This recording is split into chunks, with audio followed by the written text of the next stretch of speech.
Oh my gosh, these are some good books to choose from. Never in my life before have I annotated a book. Is this good? Is this bad? This book was a breath of fresh air. I really don't know. This is so hard for me. Decisions? Not my strong suit. I want to be in everybody's head, finding out everybody's thoughts and seeing everybody's experiences. I feel like we're gonna get a lot of different types of books on this TBR this month, so that's really fun and exciting.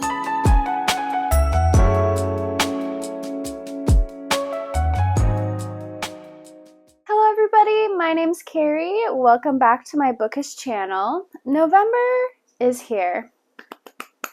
I'm so excited. I love the holiday season. So I'm thrilled that November's here already. But I haven't done a wrap-up or a November TBR yet. I was originally thinking that I would skip doing a November and December TBR just because I did my 10 before the end list. I really felt like I should focus on those. It's unlikely that I'm going to read that much more than 10 books for the rest of the year. But I do love doing a TBR. I'm not one to hold myself to anything necessarily. TBRs for me are really just a fun suggestion, and I really like doing the TBR jar because it gets me to read the synopses of books that I've had maybe on my TBR for a while that I've kind of forgotten about. It encourages me to pick up books that just haven't been on my radar for a moment. So we're gonna do a little TBR. We're gonna start off with my October wrap-up just because in the month of October I only read 4 books. It didn't feel like enough to make an entire video out of just that. I thought I'd smush together my October wrap-up and my November TBR and just create one video out of them. So we're going to start with the wrap-up for October. For October, I only read 4 books, which I just said, but I would consider these 4 really good books. It was a good month of reading for me overall. I just didn't get as much reading done as I would have liked to, but I really enjoyed all the things that I read. I'm going to start with the book that I enjoyed the least. It wasn't a bad book, but it was a little disappointing, and that is Kingdom of the Feared by Carrie Maniscalco. This is a 3rd book in the Kingdom of the Wicked series. I really enjoyed the first 2 books a lot in this series, but this one was a little bit of a disappointment for me. I'm not going to say what this book is about because it's the final book in the trilogy, obviously. But in the first book, The Kingdom of the Wicked, it follows Amelia, and Amelia one day discovers her twin sister brutally murdered. She is obviously distraught and vows to figure out who murdered her twin sister Victoria. While investigating what her sister was up to in her final days, Amelia summons a Prince of Hell, Prince Wrath, and unwittingly binds her and Prince Wrath together. This is an issue because Amelia has been told her entire life that the Princes of Hell are the worst creatures in existence, so that's pretty terrifying for her. But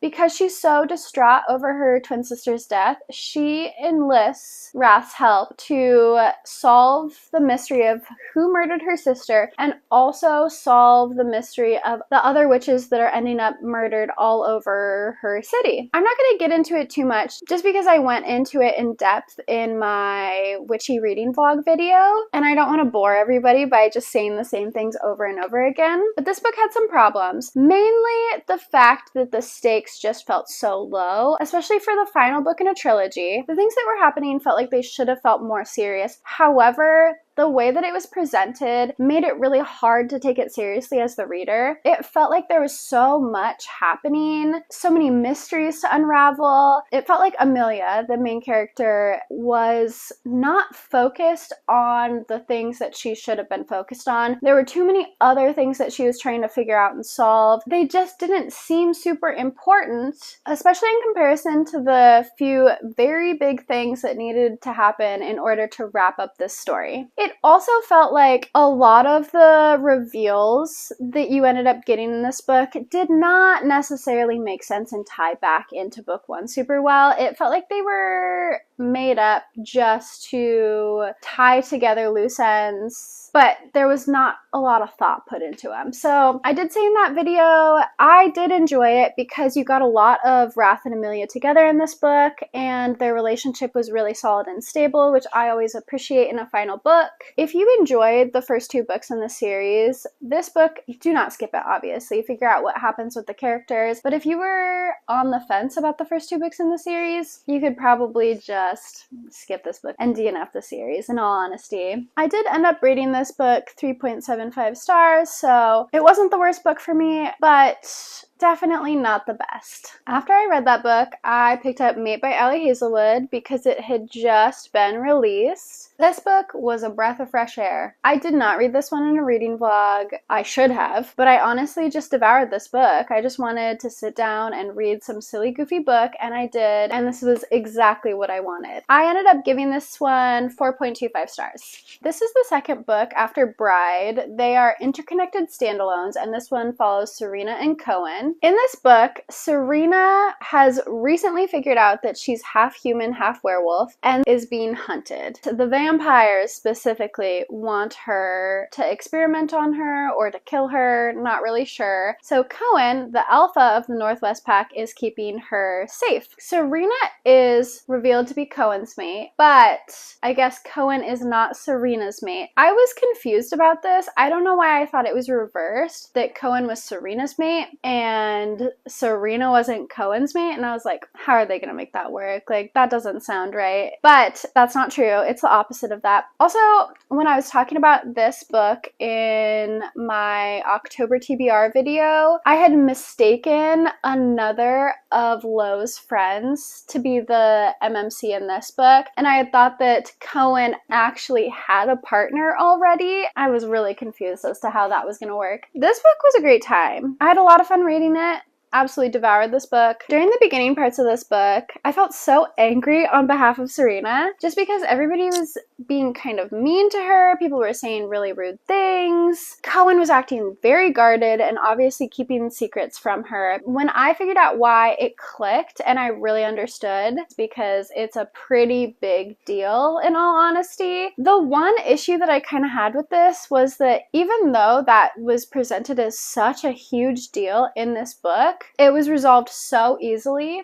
It felt like it took no effort to resolve it. I wasn't surprised. I figured that that would be the way that this was handled as soon as I knew what the issue was between them, but it was just kind of like, okay, why didn't you do this a while ago, in all honesty? This is definitely not like Ali Hazelwood's other contemporary romances. The werewolf aspect is very prominent. There's some things in this book that were also present in Bride, as far as anatomy goes, that just really threw me off when I originally read Bride. However, when I read this book, I was like, okay, I'm expecting that, whatever.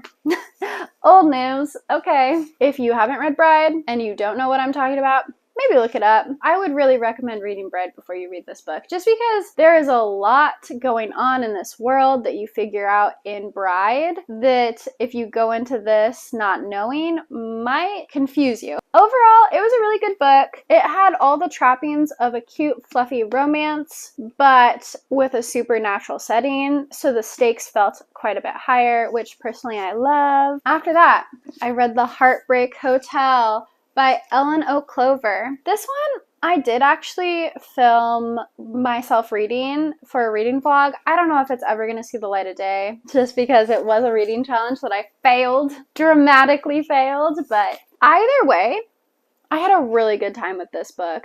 I don't read a lot of contemporary romances, so I don't have a really large sample, but I would say this is one of my favorite contemporary romance books that I've ever read. I was not expecting this one to be such a good read for me. This book follows Louisa. She was dating a musician, figures out that he's been cheating on her, and so they break up. She, however, loves the house that they have lived in together. They rent this house, and she needs to keep it. So he lets her keep the house. The ex-boyfriend lets her keep the house. However, she can't afford the rent on this house. She goes to her landlord, Henry Rhodes, and petitions him to let her turn this house into a bed and breakfast. While she's working on the plans for this bed and breakfast, it strikes her to have this be a bed and breakfast for the recently heartbroken, hence the name Heartbreak Hotel, because she's heartbroken and also her best friend is recently heartbroken too. Her landlord, Henry, isn't super keen on this idea. However, he lets her go through with it. And a romance blossoms between the two of them. The thing that I loved the most about this book was the rotating cast of characters staying at the hotel. It's called the Comeback Inn. Didn't mention that before. The people were fantastic. I also loved Louisa. Louisa just felt so real in this book. Her best friend felt so real. Their dynamic was super cute. The beginnings of the relationship between Henry and Louisa was also super cute. I thought that their little flirtations were adorable. The grief aspect felt like it was really well done. I'm not somebody who's experienced a lot of grief, so I might not be the best judge of this, but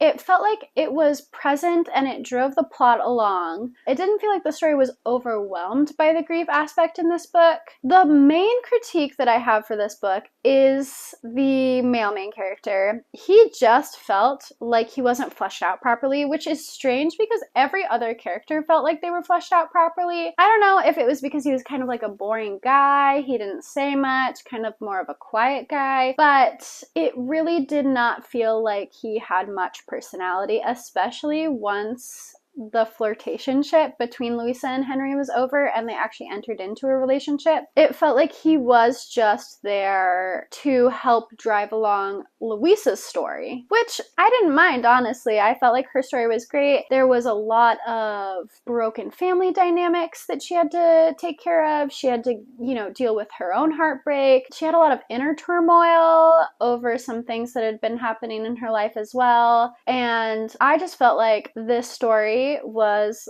such a good story. It really felt like it was so different from the things that I typically read, but I really connected to it and had a really good time reading it. I ended up giving The Heartbreak Hotel 4.5 stars. The reason it wasn't a 5-star, even though I enjoyed it so much, was because at the 50% mark, the male main character did just fall really flat, and I don't feel like I really cared that much about their relationship anymore. I was much more invested in the overall story of Louisa and the Comeback Inn. Other than that, really fantastic read, and I would really recommend this to people, especially if you're looking for something that's really seasonally appropriate for the fall. Also, just a side note, there was a really cute Christmas airport scene in this book. The holidays were fairly present in this book, so going into Thanksgiving and Christmas, I feel like this would still be a really good read. The final book that I read in the month of October, Nightshade by Autumn Woods. I did film myself reading this book, and it will be in a reading vlog that's coming soon, so I don't want to talk about it too much, but this book was good, okay? I annotated this book. Never in my life before have I annotated a book. This follows Ophelia. She goes to Sarosong University in the Scottish Highlands to investigate her parents' death. Her parents died in a helicopter crash nearby. She believes the man who owns this airline, I believe, this air company, I'm not really sure, is responsible somehow for her parents' death. While she's there to investigate and get more information, she ends up in a romantic situation with this man's son, Alex. The relationship between Alex and Ophelia was so freaking sweet. The feelings between the two of them came on really fast, especially on Alex's side, but it felt so believable from the two of them. And the fact that you also get Alex's POV in this book and you get a chance to be in his head and see what he's thinking made things so much more believable. I was rooting for them so much. The way that they were together, the sweetness that they had towards each other, fantastic. It seemed so realistic because the sweetness that they were exhibiting towards each other, the care and consideration that they gave each other, was also present in the way that they were interacting with other people in their lives. So they just seemed like genuinely good people, the both of them. And so I just could not help but root for them. At a certain point in this book, I just wanted them to be together and have a happy ending so badly. I will say it does end on a cliffhanger, which is good in the sense that I am desperately dying for the next book in the series, but it's also bad in the sense that I'm desperately dying for the next book in the series. The only flaw that this book had was a pacing issue in the last third of the book. There was a lot of downtime at a certain point, which was sweet because you really got to see them super happy together, but it felt like it could have been a little bit shorter, or there could have been a few more dangerous things happening. In all honesty, that is it. That is the only flaw that I found in this book. I originally gave this book a 4.75 stars just because of that pacing, but I've been thinking about this book for at least a week now. I have not stopped thinking about it. I've recommended it to multiple people, and so I'm gonna say now I'm changing it to 5 stars. This book was a 5-star for me. I truly loved it, and I think 1000% everybody should pick this book up. We're now on to the TBR portion. We're going to be picking our November TBR. I'm going to be using my TBR jar the same as I did last month. The difference this month, though, is I now have a TBR cart. You can't really see it, sorry. This has all of my books that are not read that are the next for me to read. I explained this 1,000 times, I think, in my building my TBR cart video, which was my last video. So I'm not going to explain it really again. I feel like it's pretty self-explanatory, but this is really kind of what's up next for me to read. I have my 10 Before the End up here, which I did in my video before that, and the remnants of my October TBR. I think that this month I'm only going to do 4 prompts. That is what feels truly doable for me, just because I do want to work on my 10 Before the End. I have 2 new releases that I almost guarantee I'm going to pick up this month. Brimstone by Kelly Hart and Fallen Stars by Amani Aru. I just have a lot of books that I really want to get to this month specifically, so I think 4 is the perfect amount for me right now. I am really hoping for these 4 books to get contemporary romance, because I had such a good time last month with the contemporary romance that I read, also the paranormal romance that I read, just any romance was a good time for me, in all honesty. So I'm really hoping for some romance on this TBR, and then I'm also really hoping to get some YA fantasy romance and romantasy, just because there are some books that I have been putting off that recently I have really felt like reading. So hopefully I get those, but we'll see what the jar ends up giving us. Prompt number 1. I don't remember what I wrote down for all these prompts last month, so a lot of these are probably going to be a surprise, but let's see. Is this right side up? That's prompt number 1. Can you read that? Is my finger in the way? Prompt number 1 is a literary fiction book, which is not YA fantasy romance or romance, so that kind of sucks. I'm not a huge literary fiction person, and I'm not really in a literary fiction mood. I am just going to pick Beartown for this because it's on my 10 Before the End list. However, I was hoping to read this probably a little bit closer to Christmas. This book is about a town, Beartown, that is obsessed with ice hockey. Something happens, a big thing. You find out on the first page, which I did read recently. You find out that something big happens and it affects this town a ton, just because ice hockey is everything to this town. It is their main source of income. It is their main source of entertainment. It brings their community together. And so it's just super important. I've heard that this book follows so many POVs, which I love. I think that that's so interesting. I want to be in everybody's head, finding out everybody's thoughts and seeing everybody's experiences. I think that this is going to be a really good time. I'm not necessarily super excited for it to be on this month's TBR though, but maybe I'll get to it a little bit early and have a fantastic time reading it. If I end up getting a lot of books that end up being from my 10 Before the End list, I'll probably pick a 5th prompt. Okay, prompt number 2. A pink book. Okay. Is this good? Is this bad? Oh my goodness.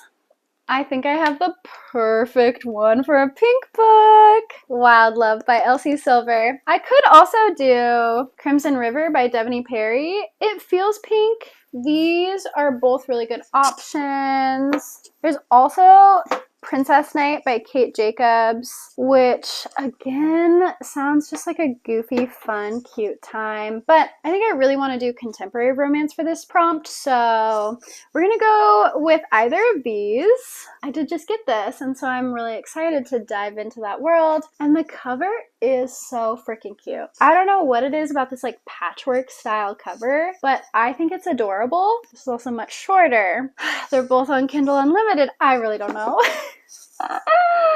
I really don't know. This was so hard for me. Decisions? Not my strong suit.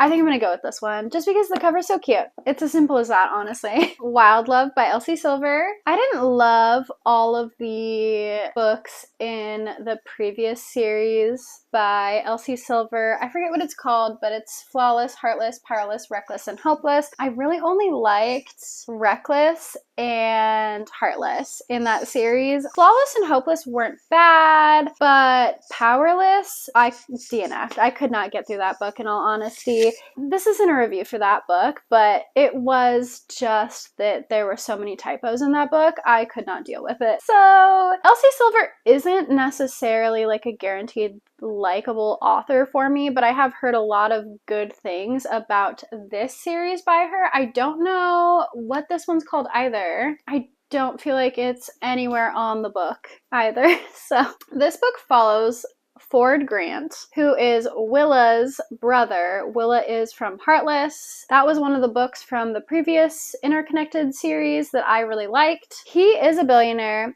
who finds out that he has a 12-year-old daughter suddenly. This book also follows Rosie, who is his best friend's sister. She comes back into town and begs Ford for a job, and I guess they fall in love. I feel like this is just going to be a fun, cute time, and I'm really excited to start this series. I feel like we're going to get a lot of different types of books on this TBR this month, so that's really fun and exciting. Prompt number 3. Okay, this is a big prompt. What did I write on here? Can you see that? The next book in a series that I've started. So we're continuing a series.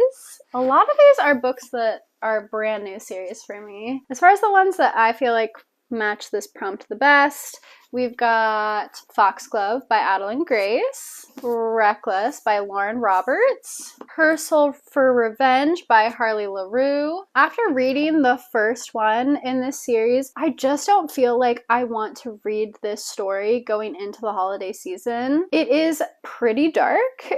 And it was so appropriate for September and October, but I want something a little bit more cozy, a little bit more nostalgic, and I feel like these two books fit that a lot better, so I'm gonna put this one back. Hopefully my next prompt is start a new series, because I have so many series that I need to start on here. So Foxglove or Reckless. This one's actually kind of hard because both of these books I have been thinking about how I want to pick up recently. I am really so torn. I will say when I read this one, I will then have completed all the books that I have for that series, and so that'll clear up a little bit of room on the TBR cart. Whereas if I read this, I do have Fearless, so that'll make its way onto the TBR cart and take up some room. And I do think that I really want to create a little bit more room on the TBR cart because it is freaking packed right now. I think I'm gonna go for Foxglove. I am pretty sure that it's available on Kindle Unlimited. At least it was like a month ago when I checked, so Foxglove it is. Okay, this is the second book after Belladonna. The first book, Belladonna, follows Signa. Signa can see ghosts and also cannot die, but is orphaned and all of her caretakers die. So she ends up going to live with a family. There they have a son and a daughter, and the daughter, Blythe, is mysteriously ill, and the mother has recently passed away. Signa can see the mother's ghost and is trying to figure out what happened to the mother. Signa does this with the help of Death himself, who she can see and interact with, and they end up kind of having a little romance between the two of them. I think that this one follows Blythe a little bit more. I'm pretty sure the next book, Wisteria, follows Blythe entirely, and this is kind of the conclusion of Signa's story. So after kind of the cliffhanger that we got at the end of Belladonna, I'm very excited to pick this book up. I feel like it's going to be a really good, cozy, fall, late fall, kind of early winter book, just because the atmosphere in Belladonna was perfect. It was so cozy, and like the gothic manor that they were in and the gardens and everything, it just gave such good vibes. I'm very excited to read this book this month. Oh, I have so much reading to do in November. This is going to be nuts, guys. Fourth prompt. I think this is going to be our last prompt unless we get another book that is on our 10 before the end list. A book that has been on my TBR for over a year? I feel like there's a lot of options here. I'm going to go into Goodreads and just kind of confirm a lot of the dates that these guys have been added. Sorcery of Thorns is an option. This one's not on my 10 before the end. These Violent Delights is an option that I've been wanting to pick up. Not on the 10 before the end. I think I'm really gearing towards young adult fantasy romance here. Reckless. Surprisingly, I thought I got this much later, but Reckless has been on my physical TBR for more than a year. Dance of Thieves has been on my physical TBR for more than a year. I already have quite a few books to choose from for this prompt already, so oh my gosh, these are some good books to choose from. The only book that I know that I don't want to choose right now is this guy, just because I think that this one is set in like a deserty climate. It just doesn't feel like the moment for that. I want something that is set in a climate where it's a little bit more wintry cold. I think that I'll be able to get this on Libby really quickly just because it's a little bit older now. These Violent Delights is not available on Kindle Unlimited, so I'm gonna say no to this one. This is none of these are on Kindle Unlimited. I'm gonna pick whichever one has the least amount of pages. 450. I think I know which one is gonna win. 375. Okay, Reckless. This one's making it on there. You know what? This one is also set in the desert. So I think that maybe it's not the time for this, in all honesty. I totally forgot about that. That leaves A Sorcery of Thorns by Margaret Rogerson. I'm gonna read the blurb for this one because I don't really know much about it. All sorcerers are evil. Elizabeth has known that as long as she has known anything. Raised as a foundling in one of Ostermere's great libraries, Elizabeth has grown up among magical grimoires that rattle beneath iron chains capable of transforming into grotesque monsters. When an act of sabotage releases the library's most dangerous grimoire, Elizabeth is accused of treason. With no one to turn to but her sworn enemy, the sorcerer Nathaniel Thorne, and his mysterious servant, she finds herself entangled in a centuries-old conspiracy. Not only could the great libraries go up in flames, but the world along with them. So it sounds like it's gonna be a nice atmospheric read, perfect for the end of the fall. And this guy has been on my TBR for far too long, given the fact that it's been well over a year now. So for our fourth and final prompt, Sorcery of Thorns by Margaret Rogerson. I think that's all I'm gonna pick, since I didn't get more than one prompt that ended up being one of my 10 before the end books. So I'm going to quickly go through them. For prompt 1, I got a literary fiction book, and I chose Beartown by Frederick Bachman. For prompt 2, I got a pink book, and I chose Wild Love by Elsie Silver. For prompt 3, I got the next book in a series that you've started, and I picked Foxglove by Adeline Grace. And for prompt 4, I got a book that has been on your TBR for more than a year, and I picked Sorcery of Thorns by Margaret Rogerson. Thank you so much for sticking to the end of this video. If you liked this video, please like and subscribe, and make sure you check out some of the other videos on my channel where I built my TBR cart and set up my 10 before the end list. And I'll see you in the next one. Bye!